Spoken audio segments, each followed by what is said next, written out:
धन्यवाद रणदीप जी, अमरिंदर सिंह जी, झाकड़ जी, प्रनीत कौर जी, कांग्रेस पार्टी के हमारे सीनियर नेता हरीश रावत जी, प्रेस के हमारे मित्रों, आप सबका यहाँ बहुत बहुत स्वागत।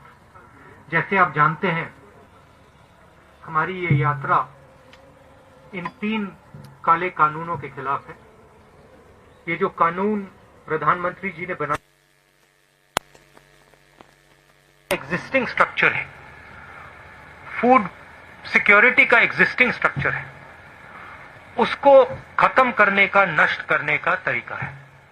जैसे पहले भाई और बहनों नरेंद्र मोदी जी ने नोटबंदी की, उसके बाद जीएसटी की, और कोरोना के समय उन्होंने किसानों को, मजदूरों को, छोटे बिजनेसेस की कोई मदद नहीं की, उसी प्रकार ये भी किसानों पर आक्रमण है और इस आक्रमण को हम रोकेंगे। इन कानून के खिलाफ हम लड़ेंगे।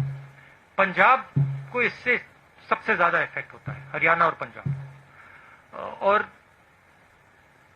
अगर एमएसपी जाएगी, अगर ये एग्जिस्टिंग जो स्ट्रक्चर है अगर ये टूटेगा, तो पंजाब को भविष्य में रास्ता नहीं मिलेगा। तो हम एक प्रकार से पंजाब की, हरियाणा की, उत्तर प्रदेश की, राजस्थान के किसानों की और इनके लोगों की रक्षा कर रहे हैं। अब आप सवाल पूछिए। If you raise hands, I'll go one by one. We'll go with you, Anand ji. Just wait for the mic. You raise hands, I'll note down, and then we'll do it in an orderly fashion. Rahul ji, you are on the खेती बचाओ mission, but before this आप Beti Bachao mission में थे, हाथरस जा रहे थे। हमारे सामने हमने देखा था पुलिस ने कैसे आपको धक्का दिया। उसके बाद प्रियंका जी के साथ हाथापाई हुई। करीब 500 कांग्रेस वर्कर्स के खिलाफ एफआईआर हो गई है, जर्नलिस्ट पे भी एफआईआर हो रही है। योगी सरकार के इस रवैये पर क्या कहेंगे सर? पूरे देश को धकेला जा रहा है, मारा जा रहा है, पीटा जा रहा है। मुझे थोड़ा सा धक्का लग गया तो क्या बड़ी बात है, कोई फर्क नहीं पड़ता। It's not a big deal. हमारा काम है देश की जनता की रक्षा करना, देश के किसानों के साथ खड़ा होना हमारा काम है। ऐसी सरकार है, अगर हम खड़े होंगे धक्का लगेगा, लाठी लगेगी, ठीक, खा लेंगे लाठी, धक्का खा लेंगे, क्या है। Thank you sir. मैं आपसे एक अनुरोध जो धक्का, जो असली धक्का लगा, धक्का छोड़िए, जो अनइमेजिनेबल उस परिवार को लगा। आप सोचिए, आपकी बेटी है, you have a son, you don't have a daughter, so maybe you will not understand this. People who have daughters will understand it. You might not understand the rape aspect, because that is something that Indian women have to deal with. You will certainly understand the murder aspect. Suppose someone killed your son, and then when you went for justice, they locked you up in your house. And then the DM came to your house and kicked you and threatened you and told you that if you open your mouth, the entire state of Uttar Pradesh will sort you out. And then told you, don't worry, all these protesters, they will go away, Rahul Gandhi will go away, but we will be here. Now you get a feeling, get a sense of how you would feel. That is how that family felt. That is why I went there, because I wanted that family to know that they are not alone. मैं इसलिए वहां गया था और मैंने परिवार से कहा, मैं सिर्फ आपके लिए नहीं आया हूं, मैं आपकी बेटी के लिए आया हूं, आपके लिए आया हूं, मगर मैं देश में जो लाखों महिलाएं हैं जिनके साथ रोज कोई ना कोई बदतमीजी होती है, हजारों महिलाएं हैं जिनका रेप होता है, मैं उनके लिए भी यहां आया हूं। इंटरेस्टिंग बात यह है कि बच्चे का रेप होता है, मर्डर होता है, पूरा एडमिनिस्ट्रेशन परिवार पर आक्रमण करता है और देश के प्रधानमंत्री एक शब्द नहीं कहते। इंटरेस्टिंग बात है। Thank you sir. May I make one request? आप कोई भी प्रश्न पूछ सकते हैं, स्वागत है, क्योंकि राहुल जी ने सुओमोटो में 3 किसान बिलों की आपसे चर्चा की है। पहले उससे जुड़े सवाल ले लें और फिर कोई और प्रश्न हो तो वो लेंगे। Raman ji from News 24। Sir, I have noted down, I am going to come to sir, जो एवरीवन। किसान के 3 अध्यादेश के बारे में आप लगातार जिक्र करते हैं कि इसको केंद्र सरकार ने बिना किसानों से सलाह मशविरा किए, बिना पॉलिटिकल पार्टीज को कॉन्फिडेंस में लिए पास करवा दिया। अब चूंकि पंजाब में, हरियाणा के कुछ भागों में भी आंदोलन हो रहा है, लेकिन नरेंद्र मोदी या उनकी सरकार के लोग हमेशा इसका मजाक उड़ाते हैं। वो कहते हैं कि राहुल गांधी ट्रैक्टर यात्रा कर रहे हैं, लेकिन ट्रैक्टर पर गद्दा लगा कर यात्रा कर रहे हैं। वो किसानों की क्या बात करेंगे? और अगर वाकई किसान परेशान हैं देश के दूसरे हिस्सों में, वहां कोई बात क्यों नहीं करता, वहां कोई आंदोलन क्यों नहीं हो रहा? देखिए, बात क्या है। पहले आपने स्मॉल एंड मीडियम बिजनेस पे आक्रमण किया, उनको आपने खत्म कर दिया। फिर आपने जीएसटी, कोविड के समय आपने अपने 2-3 मित्रों की मदद की, लाखों करोड़ रुपए आपने उनका माफ कर दिया। मजदूर घर पैदल जा रहे थे हजारों किलोमीटर, पानी नहीं था, भोजन नहीं था, आपने एक शब्द नहीं बोला। उनको आपने वार्निंग ही नहीं दी, एक दिन वार्निंग नहीं दी। कमरे में बैठे आपने कहा लॉकडाउन होगा, लॉकडाउन कर दिया, मर गए वो। 100-200 लोग वैसे ही मर गए। आपने जो देश की रीढ़ की हड्डी है, जो इस देश को रोजगार देती है, स्मॉल एंड मीडियम बिजनेसेस को खत्म कर दिया है ये देश। और आप देखना, मैंने फरवरी में कोरोना की बात की थी, उन्होंने कहा राहुल गांधी मजाक कर रहा है। अब देखिए, समझ किसको है किसको नहीं है। एक व्यक्ति आपको कह रहा है, फरवरी में कह रहा है कि कोरोना से हिंदुस्तान की इकोनॉमी, हिंदुस्तान के लोगों पर बहुत जबरदस्त चोट लगने वाली है, और दूसरा व्यक्ति कह रहा है 22 दिन में ये लड़ाई जीती जाएगी। समझ किसको है ये तो आपको जज करना है, मैं तो नहीं कहूंगा। एक व्यक्ति कहता है 22 दिन में लड़ाई खत्म हो जाएगी, उसको यह भी नहीं मालूम कि कोरोना है क्या, देश क्या है, कैसे चलता है। उस टाइम भी मेरा मजाक उड़ा रहे थे, और अब मैं आपको बता रहा हूं, और आप लिख के ले लीजिए, आज भी मजाक उड़ाएंगे, मगर 6 महीने बाद याद रखना जो मैं आज कह रहा हूं। 2 चीजें आपसे कहूंगा। पहली बात, ये देश अपने युवाओं को रोजगार नहीं दे पाएगा। नरेंद्र मोदी ने ढांचा तोड़ दिया है। अब नरेंद्र मोदी खेती के ढांचे को तोड़ने जा रहा है। अगर नरेंद्र मोदी ने खेती के ढांचे को तोड़ दिया तो एक तरफ रोजगार नहीं मिलेगा, दूसरी तरफ भोजन नहीं मिलेगा। ठीक है, अभी मेरा मजाक उड़ाएंगे, उड़ाने दो। 6 महीने बाद, जैसे आज मैं फरवरी की बात कर रहा हूं, 6 महीने बाद आप देख लेना। ठीक है, ये सिस्टम है, ये फूड सिक्योरिटी का सिस्टम है, एमएसपी है, फूड डिस्ट्रीब्यूशन सिस्टम है, प्रोक्योरमेंट सिस्टम है, मंडियां हैं। ये एक प्रकार से किसान का, फूड सिक्योरिटी का एक किला है, ये प्रोटेक्ट करता है। किले में कमियां हैं, मैं ये नहीं कह रहा हूं कमियां नहीं, कम मंडियां हैं, करप्शन है, इंफ्रास्ट्रक्चर बेहतर होना चाहिए, मगर किले को अगर आपने तोड़ दिया तो किसान बच नहीं सकता। अब नरेंद्र मोदी किले को क्यों तोड़ रहे हैं? नरेंद्र मोदी ने जीएसटी क्यों की? नरेंद्र मोदी ने डिमोनेटाइजेशन क्यों किया? नरेंद्र मोदी जी ने कोरोना के समय गरीबों की मदद क्यों नहीं की? 2 नाम दे सकता हूं आपको, अंबानी, अदानी।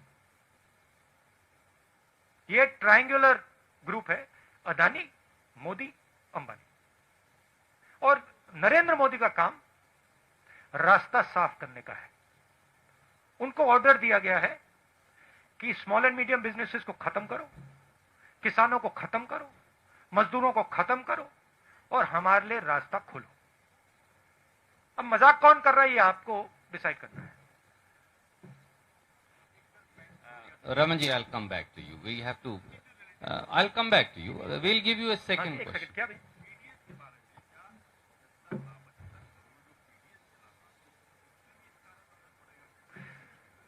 ये फूड सिक्योरिटी सिस्टम पर असर पड़ेगा। जब आप अनाज खरीदते हो मार्केट में, आप खरीदते हो, जो आपको प्राइस मिलती है वो प्राइस आपको इसलिए मिलती है क्योंकि ये स्ट्रक्चर है। जब गरीब व्यक्ति को राशन दिया जाता है वो राशन इसलिए दिया जाता है क्योंकि ये स्ट्रक्चर है। अगर आप स्ट्रक्चर को ही तोड़ देंगे तो आने वाले समय में आपसे भी ज्यादा पैसा लिया जाएगा। सिर्फ देखिए, लोगों ने कहा हाँ ठीक है, जीएसटी कर दी तो हमारा क्या नुकसान है। स्मॉल मीडियम बिजनेसेस को नुकसान होगा, मगर जो कंज्यूमर है उसको क्या नुकसान होगा। बट नुकसान होगा क्योंकि जब वो कोलैप्स करेगा आप कोलैप्स करोगे। तो हिंदुस्तान में सब चीजें कनेक्टेड है, और अगर आप एक चीज को छुओगे तो दूसरी चीज पे इफेक्ट पड़ेगा। मैं दूसरा उदाहरण देता हूं।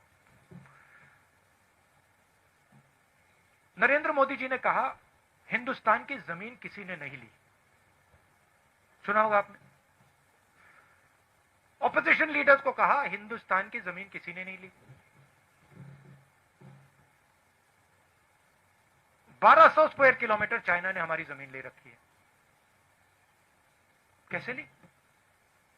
क्योंकि चाइना को मालूम है कि यह व्यक्ति जो ऊपर बैठा है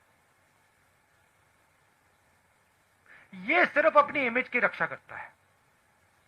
ये अपनी इमेज बचाने के लिए 1200 स्क्वायर किलोमीटर जमीन हमें दे देगा।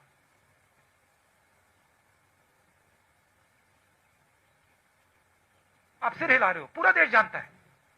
आर्मी के किसी भी सिपाही से, जनरल से पूछ लो, आपको बता देगा कि नरेंद्र मोदी ने अपनी इमेज बचाने के लिए देश को झूठ बोला। भारत माता की बात करते हैं, भारत माता के 1200 स्क्वायर किलोमीटर नरेंद्र मोदी ने चाइना को दे दिए अपनी इमेज बचाने के लिए। रियलिटी है, मानो ना मानो। इसके बारे में नरेंद्र मोदी क्या बोलते हैं? आप कभी बुलाइए उनको प्रेस कॉन्फ्रेंस में, ऐसे खुल के बुलाइए, बात कीजिए उनसे। वो आपसे इतना डरते क्यों है? Thank you. I'll come to you, Bhai Sahab. Can we have Ramandeep from Punjab Kesari Jagbani? I'll come back. मैं बताता हूं वो क्यों डरते हैं आपसे। मैंने बात सोची, रीजन एक ही है। चाइना से भी वो इस कारण डरते हैं और आपसे भी इस कारण डरते हैं। वो सोचते हैं चाइना हमारी इमेज खराब कर देगा, वो सोचते हैं ये जर्नलिस्ट हमारी इमेज खराब कर देंगे। नरेंद्र मोदी जी को सिर्फ अपनी इमेज में इंटरेस्ट है।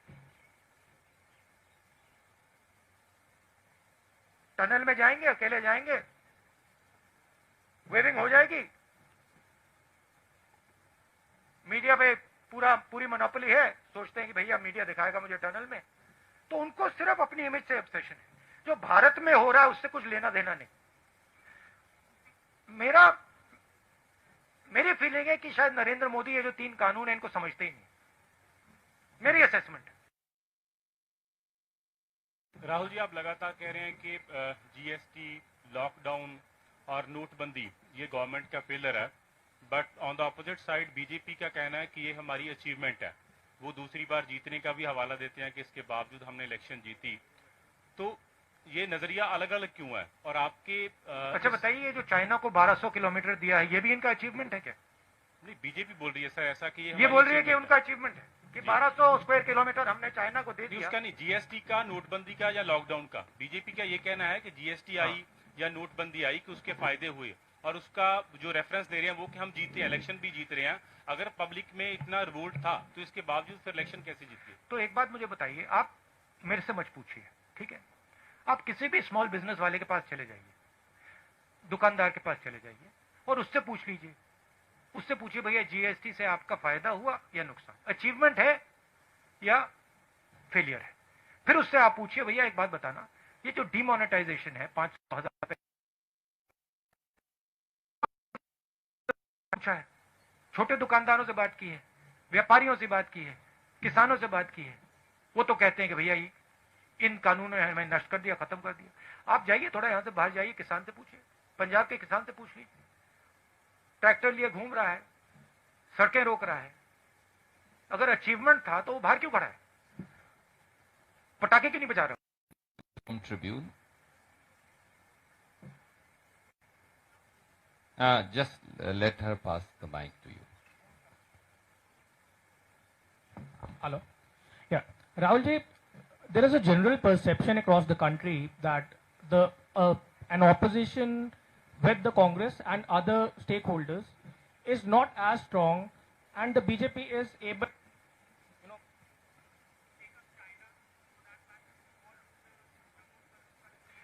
Can you put the mic?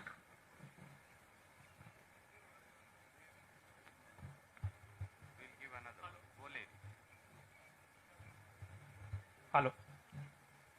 Yes. So they are saying that a weak opposition across the country, including the Congress. Do you think that the general perception that is it so that the BJP is doing everything that they can just because the opposition is not united across many states and especially in Delhi and at the center? See, an opposition in any country functions within a framework. What is that framework?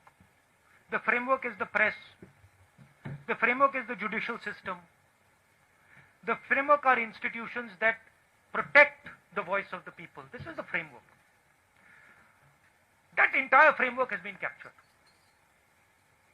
The entire architecture of giving voice to the people of India is captured and controlled by the BJP. You know that. In fact, you come from one of the newspapers that exerts a little bit of independence. That's not the case with most TV channels and newspapers. So, if the entire architecture of institutional architecture is captured, then to say the opposition is weak, that's not really a correct statement. Give me a free press. Give me institutions that are free, and the government will not last. I don't have that. I can take proof, clear-cut proof of, for example, the Rafael deal. I can bring it to you. Don't show it. Right? So, at a certain level, frankly, you're also not doing your job. And it's okay for you to blame the opposition and say, well, the opposition is weak. But, my friend, you're also walking into slavery. Right? You're also walking into a place where you will become very uncomfortable. I'm fighting for it. You in your own way, I'm sure, are also fighting for it. But it is a bigger thing that has happened. Today, it's quite amazing. I don't think there is any other country in the world today where another country can occupy 1,200 square kilometers of its land and the media says nothing. Then I don't think there's any other country. I'm thinking about it. I think even in, the weakest country, they will make a noise. India, they don't make a noise. The whole thing's captured. I went to Uttar Pradesh. Girl is raped. Neck is broken. Administration is attacking her. Administration is attacking the family. It's amazing. It is the result of a complete capture of the soul of this country. And it's a forcible capture. If it was captured with affection, I would be the first to stand by it. But it's a forcible capture. That's what we are fighting. And you will see, this fight will become more and more aggressive. Thank you, Arun Singh ji.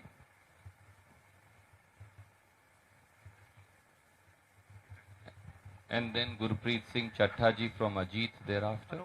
Hello Rahul ji, आप उत्तर प्रदेश गए, आप पंजाब आए हैं, आप lockdown के दौरान taxi driver से बात कर रहे थे।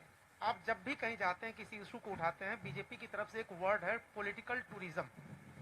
आपको ऐसा लगता है कि जब आप किसी कॉज को, किसी इशू को हाईलाइट करने की कोशिश करते हैं तो उससे डेविएट करने के लिए पॉलिटिकल टूरिज्म की बात आप करिए। अब उत्तर प्रदेश सरकार ये कह रही है कि एक इंटरनेशनल साजिश है यूपी सरकार को बदनाम करने की, जो कुछ हो रहा है वहां पर हाथरस में।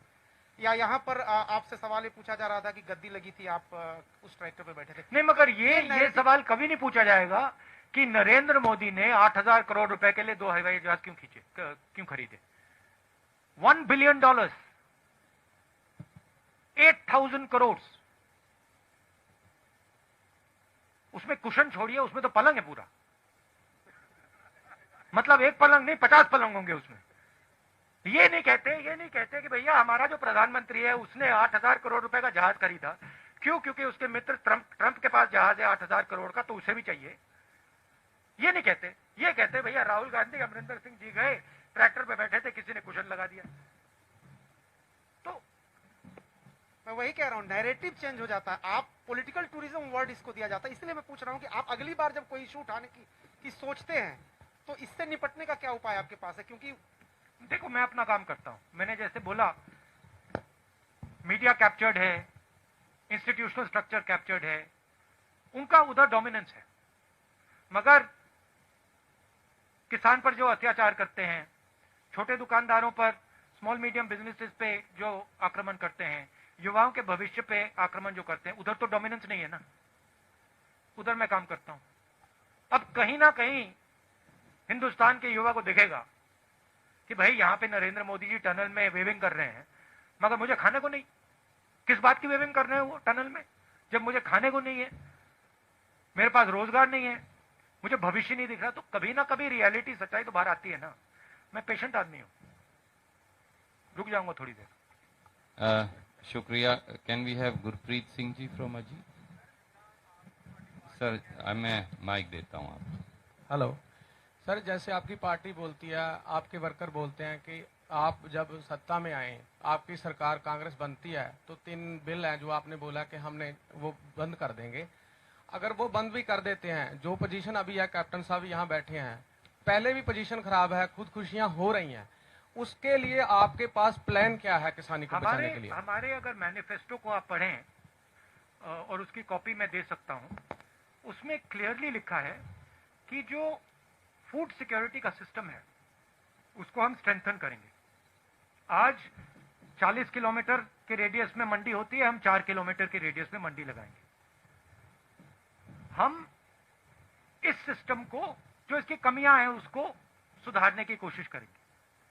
मगर हम इस सिस्टम को तोड़ेंगे नहीं, क्योंकि हम जानते हैं कि अगर हमने ये सिस्टम तोड़ दिया तो किसान गया। अब सिंपलिस्टिक बात है, नरेंद्र मोदी जी को शायद समझ ही नहीं है, पता नहीं। अगर आपने सिस्टम तोड़ दिया,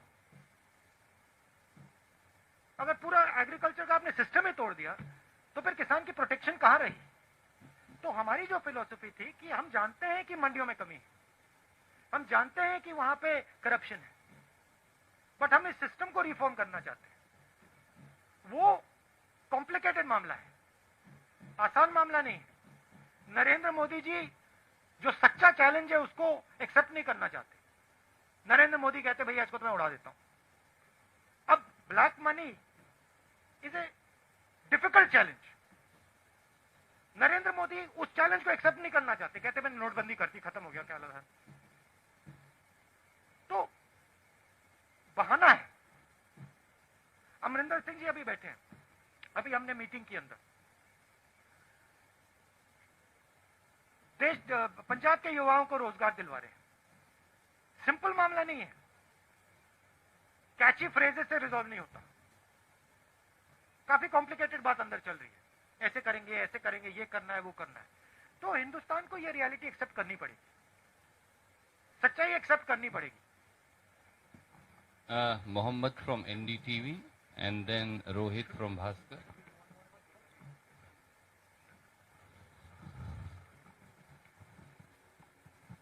So you have been mentioning in your speeches that you will save the federal structure. You are fighting this for saving the federal structure. In 1970s, the Punjabi Suba movement in Punjab was also for strengthening the federal structure, and it was crushed, and partly it is blamed on Congress party also. So why Punjab and Punjabis should trust you on this? Punjabis should see my actions, right? And I can tell you, if you look at my political career, you can see my action. Don't just look at my words. I came to Punjab, and I've learnt a lot from the Punjabi people. In fact, if you were to ask me, you have given me more than I have given you. So I have in a sense, a debt to you. Qarz hai. So in my mind, I believe that the people of this state, they have a particular spirit. That spirit has taught me quite a lot. I'll tell you a small story. I remember, and this has never left my sister or my mind, ever. It will never leave. I remember when in 1977, my grandmother lost the election. There was no one in our house. Nobody. But there were Sikhs in my house. She was protected by Sikhs in 1977. I'll never forget them. Right? So I have, in my mind, it's a strange thing, but there is a debt that I feel I owe the people of Punjab. It's strange. In a similar way, I feel I owe a debt to the people of Tamil Nadu. I don't know why, but I have that feeling inside. So that's the first thing. Second thing is, look at my actions. Land acquisition bill. I fought, I got beaten up, I got abused. Niamgiri, I fought, I got beaten up, I got abused. Manrega, abused. Right? Farm bill, I'm standing in front of the farm bill. I'm standing with the people of Punjab and saying, look, I've come here, I'm standing with you. I understand this is a risk for your future. So you look at my actions, you will see that I am a person who instinctively, I feel, when I see some injustice being done, I feel for that person, instinctively. If you see one strong man beating a weak man, automatically I am on the side of the weak man. This may be a failing. In fact, this is why I get beaten up so much in politics. It might be a feeling here. Every time I'm also thinking to myself, yeah, why?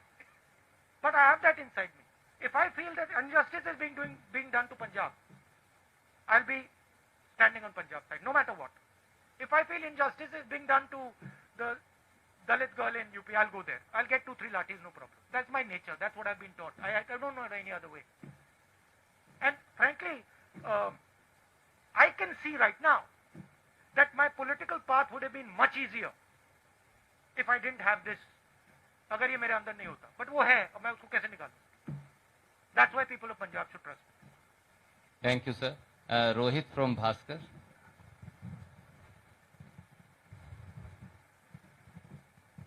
Rahul ji, मेरे आपसे 2 सवाल हैं. एक पहला सवाल है कि जो किसानों के 3 ये जो अध्यादेश आए हैं, इसमें 15 करोड़ किसान ही नहीं, 75 करोड़ पीडीएस लाभार्थी भी प्रभावित होंगे. इस पे आपका क्या कहना है? दूसरा, मोदी जी ये कहते हैं कि भाई ये जो अध्यादेश आ रहे हैं इससे किसानों को फायदा होगा, मंडी नहीं खत्म होगी, तो फिर दिक्कत क्या है? अगर किसानों को फायदा होता तो नरेंद्र मोदी जी ने पार्लियामेंट हाउस में डिबेट क्यों नहीं कराई? उधर वो भी बोलते, हम भी बोलते. अगर फायदा होता तो कोरोना के समय जब वो जानते हैं कि किसान बाहर नहीं आ पाएगा, हम हरियाणा जा रहे हैं, आज सरकार कह रही है कोरोना का समय, जब वो जानते हैं कि किसान रेजिस्ट नहीं कर पाएगा, तो उन्होंने ये बिल क्यों पास किया?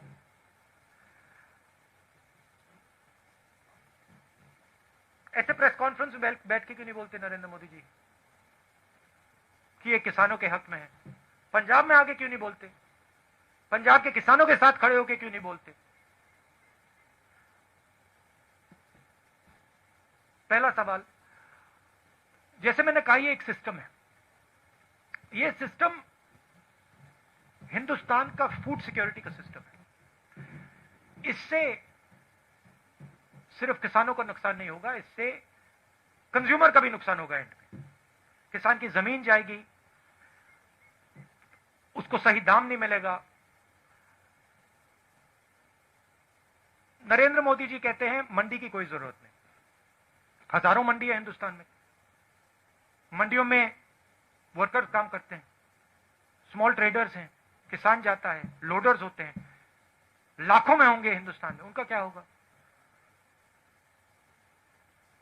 अंबानी जी, अदानी जी ऑटोमेट कर देंगे, मशीनें लगा देंगे। ये जो लाखों लोग हैं जो आज एग्रीकल्चरल सिस्टम में काम करते हैं, इनका क्या होगा? ये सब गुलाम बनेंगे।